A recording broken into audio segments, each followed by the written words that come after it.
Welcome, everyone, to another edition of SCRC's Let's Talk Caregiving. I'm your host, Roberto Velasquez, President and CEO of Southern Caregiver Resource Center. And I'm here, as always, with my co host, Marta Rañón, our Executive Vice President. Hi, Marta. Hey, Roberto. Today, our special guest is Uriko Fujimoto.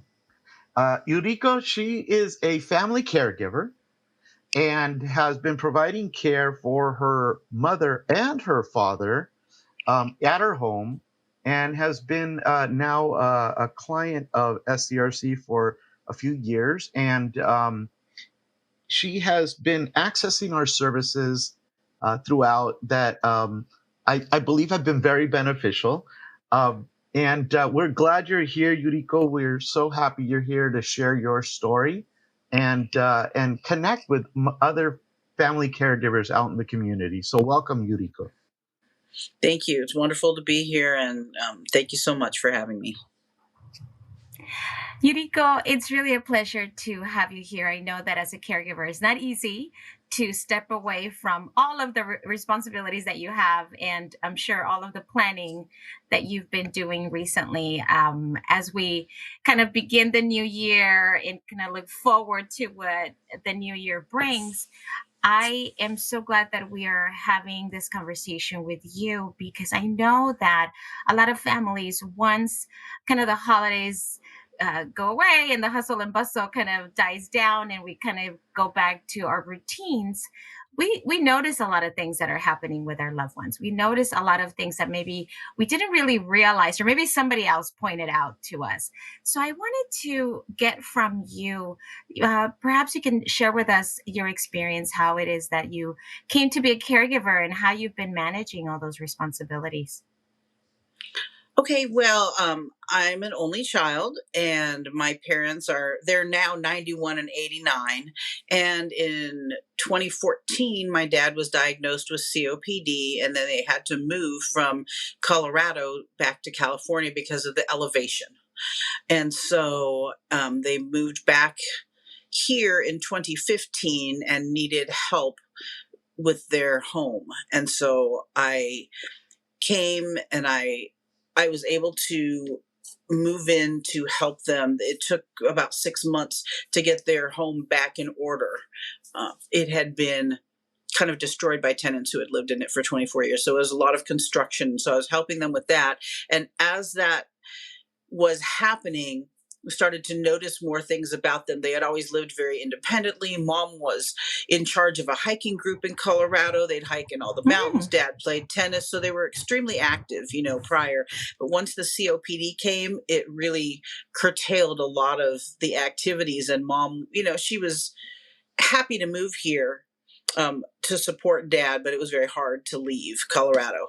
So I think that as they started, we noticed things. We started noticing her memory. We started getting refunds in the mail for bills that had been double paid, things like that. Oh. And we started, because she always did the finances. She took care of everything, and you should have seen her spreadsheet. It was such an intense spreadsheet. She was very meticulous about it, and started noticing that there might be an issue here because she's double paying the property tax and they're sending us back the money and things like that. So, started getting her assessed by the doctor, saying, okay, there might be something wrong here. But she was an occupational therapist by profession. And so she had a lot of memory tricks and memory tools. And like in her phone, she had an iPhone. She was more tech savvy. Dad didn't know how to use anything. But she would write notes from a conversation she would have with somebody right after she got off the phone, so that the next time she talked to them, she could pull up that note, because she realized she couldn't remember what they were saying anymore.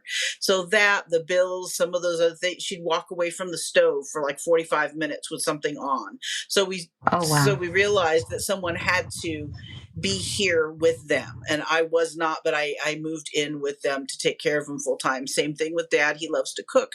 But I came in and he's standing at the stove with his oxygen right next to the gas stove cooking. So, God. Things that you realize they're a danger to themselves and they need more help. So I got married in 2018, and my husband moved in as well, and we've been taking care of them, since pretty much 2017, but full time 2018. I do have a full time job as well. Dad is 91. He has stage 4 COPD and diabetes, and he and mom are both in wheelchairs and incontinent. Mom has dementia, so it's been quite a challenge, quite a ride. Wow, Uriko, this is amazing. All the work that you do, but it's a lot. Yuriko, a lot of what you've just described so explicitly is what a lot of family caregivers encounter, especially as Martha was talking about during the holidays when they come and visit and they don't notice things until they're there on a regular basis, even if it's just for a week or a couple of weeks, maybe just even a full day, and that start noticing things that you thought they were able to do by themselves, and they're confused or they're not doing it the way it's supposed to be done, or dangerously, standing in front of a stove with an oxygen tank, a gas tank, is incredibly dangerous. And a lot of our caregivers, our family caregivers that we work with, the majority of them are now baby boomers, are our generation who are caring for our parents now, and the impact is pretty substantial. We have a lot of family caregivers that go through depression, a lot of caregivers that are so burdened that they become very agitated and angry, and even their own health starts to suffer. You mentioned you're employed, and that's fantastic, but a lot of caregivers actually have to give up employment or reduce their hours or pass up on promotions and things like that. So I appreciate and recognize how difficult it is, and really commend you for your loving care of your parents. Yeah, it's funny that you say that. I loved my job. I worked for the state of Hawaii and I was an accountant. And when I came to take care of mom and dad, so I got to travel all over the islands, go audit all the schools. It was amazing. And when I came to take care of them, I had to look for another job. So I had quit my job so that I could come take care of them. And then it just so happened that the contractor who was working on the house said, you're just like my wife. You really need to meet her. She's looking to hire somebody, and she has a business which I'm able to work from home. And I worked at night, 2 p.m. to 10 p.m., so that I could take them to their appointments and be there during the day. So I did. I did quit my job, and I did have to find something else. And I'm very, very fortunate to be able to work at home, and that I've been working that job ever since 2015, since I started taking care of mom and dad in their house and everything. So I'm very grateful. I think the other challenging thing is not only in our generation taking care of our parents, but at the time when they first started declining, I still had 2 of my children at home as well. So they call us the sandwich generation. And I think that's one of the greatest challenges that we face is when, I had a son who was in elementary school and a daughter who had just graduated high school and was taking a gap year, and they were both at home and mom and dad were declining. So I think that schedule and taking care of their needs as an only child and working full time was a lot. And I think the self-care component that you talked about, that you mentioned, that definitely went down the drain. You just because when you have children and you have parents and they all need something, you really don't have time to do anything. I gained about 60 pounds. And I'm diabetic now, but we're working down from that exercising, trying to get back to where I was. But that's definitely the last thing you take care of is yourself, because there's just everybody else's needs are more urgent. Yuriko, I really, my heart goes out to you and all the caregivers. I've been in that situation myself where everything becomes a priority and your needs, what needs? There are no needs for you, right? And really what we know from the clients that we serve is that when your self-care declines, when you forget your needs, is now now you have 2 people who are in your case would be 3 who need care, because who's going to take care of you and the person who is receiving care from you. So we want to make sure that caregivers, I know it's easier said than done, but that they really make it a point to not neglect their needs, doctor's appointments, self-care, socializing, connecting with others. That is just so important. And I'm glad that you said that your children, you still were connected to them. And of course, tending to their needs. But I feel like as a mother, that's also important for them to learn, from our experience, not only about caregiving, but also modeling that self-care. Hey kids, mommy needs a timeout right now. Mommy needs a break. I need to go out for a walk. And for them to be able to understand that, yes, this is vital. Those 15 minutes walking around the block is vital for mom to kind of clear her head, be more de-stressed, and be able to be a better caregiver. Yes, thank you, Martha, for sharing that. I think that's one of the beauties of Southern Caregiver Resource Center is that when we take on a new client, we do a full intake and assessment. And the assessment is so comprehensive, but it's geared towards the needs of the family caregiver. We are asking the caregiver, in your case, Uriko, what are some of the needs that you have? And many caregivers often never hear, what do I need? It's about the individual that they're providing care for. So oftentimes this is the first time somebody's asked them how they're doing. What is it that they need? And what the beauty of this assessment is that we then work with you, the caregiver, to develop a care plan and kind of help prioritize some areas of need that have been identified through this assessment process to help connect you to those programs like a support group, counseling services. We have wonderful counseling services. We have respite programs that a lot of times family caregivers will say, oh, no, I'm fine. But they've been providing care for years and years. And the reality is that they are actually in need of a break and they don't even recognize that.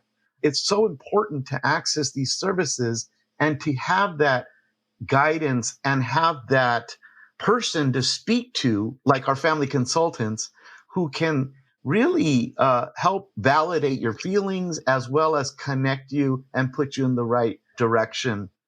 That's so important in caregiving.